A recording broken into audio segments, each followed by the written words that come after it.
Season 2 of The Witcher on Netflix ended with a very, very huge reveal.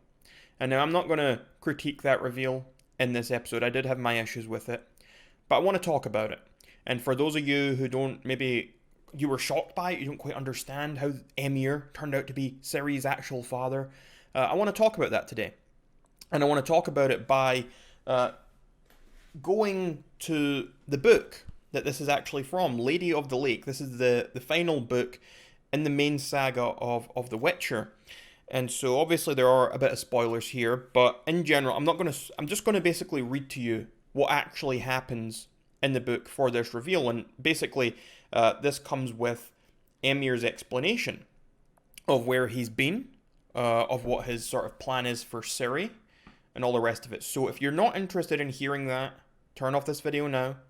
But if you are, then listen on. I'm not spoiling like the rest of the books. I'm not spoiling everything that happens, but I am going to be telling you this conversation between Emhyr and Geralt. So just to set the scene for you, Geralt has been traveling. He's going to try and find Ciri. He's trying to save Ciri from some stuff that's going on, and he goes to find her.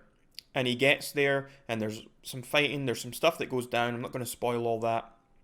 And basically after it, there's Ciri, there's Yennefer, there's Geralt, and Emhyr, the Nilfgaardians. They come in, and Geralt is taken aside to speak to Emhyr in another room. And that's where this starts on page 388 on Lady of the Lake. Travelled a long way, repeated Emhyr var Emrys, the white flame dancing on the barrows of his enemies, removing his helmet. I'm not sure, Geralt calmly replied, if you haven't travelled further, Duny. You've recognised me. Well, well, the Emperor smiled. And they say the lack of a beard and my way of holding myself have changed me utterly. Many of the people who used to see me earlier in Cintra came to Nilfgaard later and saw me during audiences, and no one recognized me. But you only saw me once, and that was 16 years ago. Did I become so embedded in your memory? I wouldn't have recognized you. You have indeed changed greatly. I simply worked out who you were, some time ago. I guessed, not without help, and a hint from someone else, what role incest played in Ciri's family, in her blood. I even dreamed about the most awful, the most hideous incest imaginable in a gruesome nightmare. And well, here you are in person. You can barely stand, said Emhyr coldly. And deliberate impertinence is making you even more unsteady. You may sit in the presence of the Emperor. I grant you that privilege. Until the end of your days. Geralt sat down with relief. Emhyr continued to stand, leaning against a carved wardrobe. You saved my daughter's life, he said. Several times. I thank you for that, on behalf of myself and posterity. You disarm me. Cirilla will go to Nilfgaard. Emhyr was not bothered by the mockery. She will become empress at a suitable moment, in precisely the same way that dozens of girls have become and do become queens, meaning almost not knowing their spouses, often not having a good opinion of them on the basis of their first encounter, often disappointed by the first days, and first nights of marriage. Cirilla won't be the first. Geralt refrained from comment. Cirilla, continued the Emperor, will be happy, like most of the queens I was talking about. It will come with time. Cirilla will transfer the love that I do not demand at all onto the son I will beget with her. An Archduke, and later an Emperor who will beget a son who will be the ruler of the world and will save the world from destruction. Thus speaks the prophecy whose exact contents only I know. Naturally, the white flame continued, Cirilla will never find out who I am. The secret will die, along with those who know it. That's clear, Geralt nodded. It can't be clearer. You cannot fail to detect the hand of destiny in all this, Emhyr said after a long time. All of this, including your activities, from the very beginning. I see rather the hand of Vilgefortz, for it was he who directed you to Cintra, wasn't it? When you were the enchanted urchin. He made Pavetta. You're stumbling in the dark, Emhyr interrupted brutally, tossing his salamander-decorated coat over his shoulder. You don't know anything, and you don't have to know. I didn't ask you here to tell my life story or to excuse myself before you. The only thing you have earned is the assurance that the girl will not be harmed. I have no debts towards you, Witcher. None. Yes, you do, Geralt interrupted brutally. You broke the contract. You went back on your word. They are debts, Duny. You broke a promise as a princeling, and you have a debt as an emperor, with imperial interest, 10 years' worth. Is that all? That is all, for only that is owed to me, nothing more. but nothing less either. I was to collect the child when it turned 6. You didn't wait for the promised date. You planned to steal it from me before it passed. The destiny you keep talking about sneered at you, however. You tried to fight that destiny for the following 10 years. Now you have her. You have Ciri, your own daughter, whom you once basely deprived of parents, and whom you now mean to vilely beget incestuous children, without demanding love. Rightly, as a matter of fact, you do not deserve her love. Just between us, Dooney, I don't know how you will manage to look her in the eyes. The end justifies the means, Emhyr said dully. What I'm doing for posterity. To save the world. If the world is to be saved like that, the Witcher lifted his head, it would be better for it to perish. Believe me, Dooney, it'd be better if it perished. You're pale, Emhyr Vaemrys said, almost gently. Don't get excited, for you're liable to faint. He moved away from the wardrobe, selected a chair and sat down. The Witcher's head was indeed spinning. The Iron Urchin, the Emperor began calmly and quietly, was to be a way of forcing my father to collaborate with the usurper. It was after the coup. My father, the overthrown Emperor, was imprisoned and being tortured.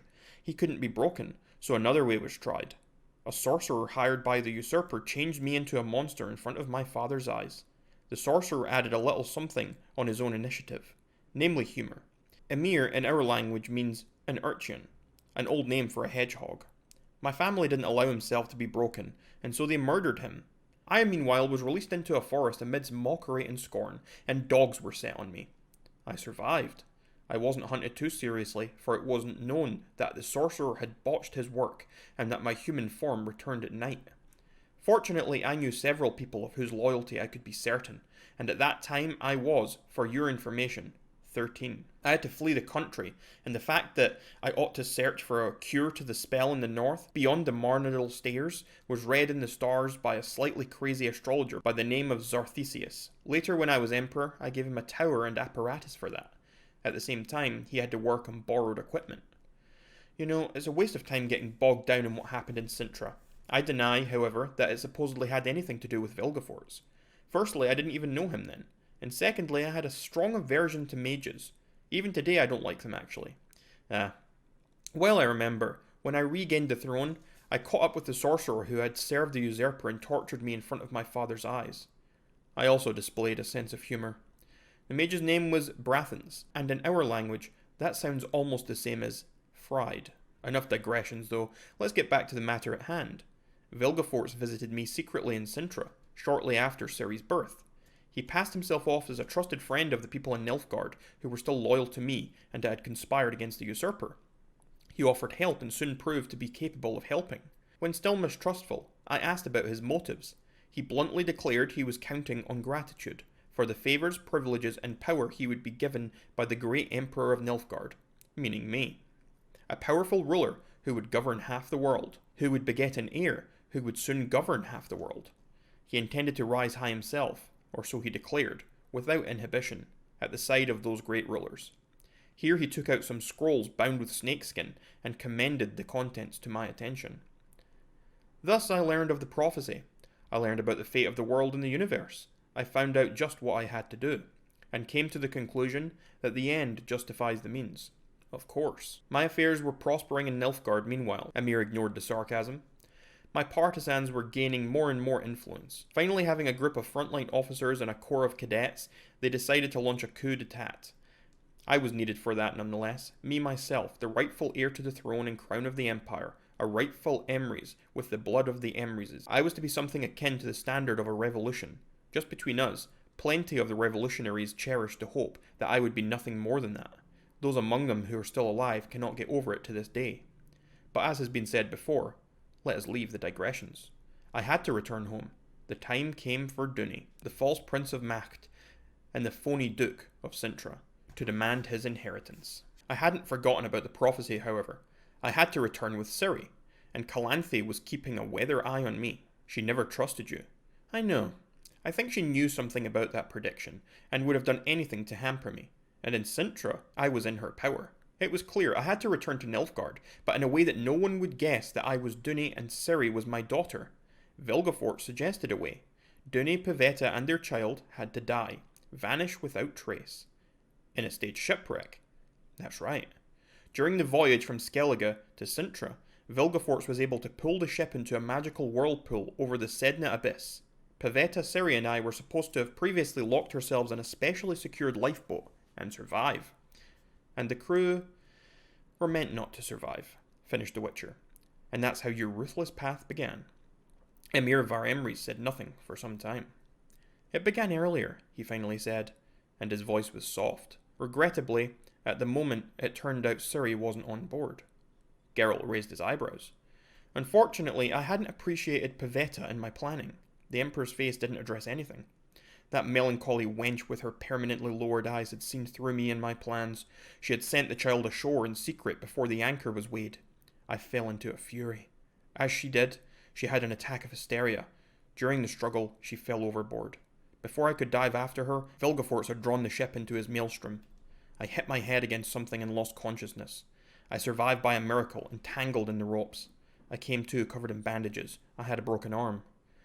I wonder how a man feels after murdering his wife, the Witcher said coldly. Lousy, replied Emhyr without delay. I felt and I feel lousy and bloody shabby. Even the fact that I never loved her doesn't change that. The end justifies the means, yet I sincerely do regret her death. I didn't want it or plan it. Pavetta died by accident. You're lying, Geralt said dryly. And that doesn't befit an emperor. Pavetta could not live. She had unmasked you, and she would never have let you do what you wanted to do to Ciri. She would have lived, Emhyr retorted. Somewhere. Far away. There are enough castles. Darn Rowan, for instance. I couldn't have killed her. Even for an end that was justified by the means? One can always find a less drastic means. The Emperor wiped his face. There are always plenty of them. Not always, the Witcher said, looking him in the eyes. Emhyr avoided his gaze. That's exactly what I thought, Geralt said, nodding. Finish your story. Time's passing. Calanthe guarded little Ciri like the apple of her eye. I couldn't have even dreamed of kidnapping her. My relations with Vilgefortz had cooled considerably, and I still had the dislike of other mages. But my military men and aristocracy were urging me towards war, towards an attack on Sintra. They vouched that the people were demanding it, and that the people wanted living space, that listening to the Vox Populi would be a kind of imperial test. I decided to kill two birds with one stone, by capturing both Sintra and Ciri in one go. You know the rest. I do, Geralt nodded. Thank you for the conversation, Dooney. I'm so grateful that you were willing to devote your time to me, but I cannot delay any longer. I'm going to skip a few lines here just for the sake of people who are maybe watching that haven't read the books and don't want too much spoiled here, because there is something here that Geralt says that does spoil a little bit more, so I'm going to skip a few lines here. I don't have any more strength, Emperor. Summon your men. Witcher. The secret has to die with those who know it. You said it yourself. You don't have a choice. It's not true that you have plenty of them. I'll escape from any prison. I'll take Ciri from you. There's no price I wouldn't pay to take her, as you well know. I do. You can let Yennefer live. She doesn't know the secret. She would pay any price to rescue Ciri, Emhyr said gravely, and avenge your death. True, the Witcher nodded. Indeed, I'd forgotten how much she loves Ciri. You're right, Dooney. Well, you can't run from destiny. I have a request. Yes. Let me say goodbye to them both. Then I'll be at your disposal. Emhyr stood by the window, staring at the mountain peaks. I cannot decline you, but don't worry. I won't tell Ciri anything. I'd be harming her by telling her who you are, and I couldn't harm her. Emhyr said nothing for a long time, still turned towards the window. Perhaps I do have a debt to you, he turned on his heel. So hear what I will offer you in payment. Long, long ago, in a former times, when people still had honour, pride and dignity, when they valued their word and were only afraid of shame, it happened that persons of honour, when sentenced to death, and to escape the shameful hand of the executioner, would enter a bath of hot water and open their veins. Is it possible? Order the bath filled. Is it possible, the Emperor calmly continued, that Yennefer might wish to accompany you in that bath? I'm almost certain of it. But you must ask. She has quite a rebellious nature. I know. And I'm going to stop there. That's not the end of the chapter. It does continue on. But you've heard there, and some of you might have heard that passage before. But if you've not, hopefully that does help you kind of understand. So Emhyr had this whole plan. Emhyr wanted to have a child with Ciri because her child is the one that has the potential to basically save the world, rule the world. And Vilgefortz had helped him set this all into motion. And now the whole thing here is it's incest. And Emhyr has to impregnate his own daughter for this to happen. He's the one who is going to marry his own daughter and he's going to do this. And the big thing here is that it's a secret. Because he's not going to reveal that to the world. He's not even going to reveal that to Ciri. As horrible as Emhyr is, and I've not read everything that goes on in that chapter, obviously, but as horrible as Emhyr can be and as bad as his intentions are, Emhyr is also he's soft in a lot of ways. And he doesn't want to hurt Ciri. There's a whole storyline in the books where he actually has a fake Ciri. And there's a whole plan to actually kill the fake Ciri. But he doesn't go through with it. Because he can't bring himself to do it. He feels bad for it and he can't do it. And so people talk about how he couldn't even kill the fake Ciri for reasons of state. And so, is he really going to go through with that and ruin Ciri's life? By telling her, oh, I am actually your dad, I'm this. So that's a big thing to think about with Emhyr. And so, to relate this back to the show, because this is how season 2 ended. So this is actually, if we were comparing the show is planned to go on for 7 seasons. If you were following the books, this reveal that they've done at the end of season 2 wouldn't actually happen until the end of season 7. It would be in the final few episodes of season 7. I understand that in the books, obviously, you don't see Emhyr's face. So it makes sense that you can kind of get away with that reveal later on. I understand that in the show, obviously you're seeing his face, and it's kind of hard to avoid that without covering him up, and if you're covering him up, then it looks like there's something to hide. So I guess it makes sense to reveal who he is. The issue I would say I had is the fact of the way they've done it. I think they could have revealed it to the audience, like they could have revealed it to the viewers watching, without then also revealing it to the characters around. Because I think what they've done now, this isn't saying anything bad or good, I think what they've done now though with Emhyr is the fact that they've had him say to Fringilla, say to Cahir, say to all these other soldiers standing in that throne room when he reveals that he is Ciri's father, what he's done now is he's revealed it to all these people. He has revealed that this is my daughter. And so when you then think back to, okay, what are his actual motivations? What are his plans? What is the goal here? It doesn't seem like, now it feels like the Netflix show is going to have to change some of that. Because the whole thing is, he doesn't want Ciri to know who he is. He doesn't want anyone else to know who he is because he doesn't want people to know that he's about to marry her or that he's going to try and have this child with her to do other things. So it does change a lot. It changes all of the motivations here because the whole thing here, as I just read to you, it was a huge secret that he didn't want anyone to know. He was going to the actual lengths where he wants Yennefer and Geralt dead so that they cannot spread this secret.